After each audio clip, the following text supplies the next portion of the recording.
Bajaj maxima வண்டி வந்து சீட்டு alteration பண்ணியிருக்கோம். இந்த சீட்டு வந்து பல்லாவரத்தில் பண்ணது. வெல்டிங் ஒர்க் வந்து நிவேதா பற்ற கடை நேம் வந்து நம்ம வந்து வெல்டிங் அடிக்கிறதுக்கு முன்னாடி பேட்டரியெல்லாம் ரிமூவ் பண்ணிட்டாங்க. வெல்டிங் வந்து நல்லா பக்கா பண்ணி கொடுத்துருக்காரு அண்ணன் வந்து. ரேட்டும் வந்து ஓரளவுக்கு நார்மலான ரேட்டு தான். வெளியோட எனக்கு தெரிஞ்சு 500 கம்மியாக தான் இருக்குது அண்ணங்கிட்ட. நம்ம வந்து வுட் ஒர்க் வந்து நானே பண்ணியிருக்கேன். ஏஎஸ் வுட் ஒர்க்கு நம்மளுக்கு வுட்டு வந்து நம்மளுக்கு ஆனது வந்து 800 ஆச்சு. வுட்டு மட்டும் நம்மளே ஒர்க் பண்ணதுனால லேபர் எதுவும் கிடையாது.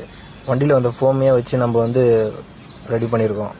எக்ஸ்ட்ரா ஃபோம்லாம் எதுவும் வாங்கலை. சீட்டு மேலே வர சீட்டு மட்டும் கடையில் கொடுத்து தைச்சது. இதுதான் வந்து கடையில் கொடுத்து தைச்சது. இதுக்கு வந்து 700 பே பண்ணேன் நான் சீட்டு தைச்சி கொடுத்ததுக்கு. ஃபுல் லிங்க் வந்து இருக்குது. வெல்டிங் பண்ணது, கார்பெண்டர் ஒர்க் பண்ணது எல்லாமே வந்து அது வந்து யூடியூப்பில் இருக்குது. யூடியூப் லிங்க் வந்து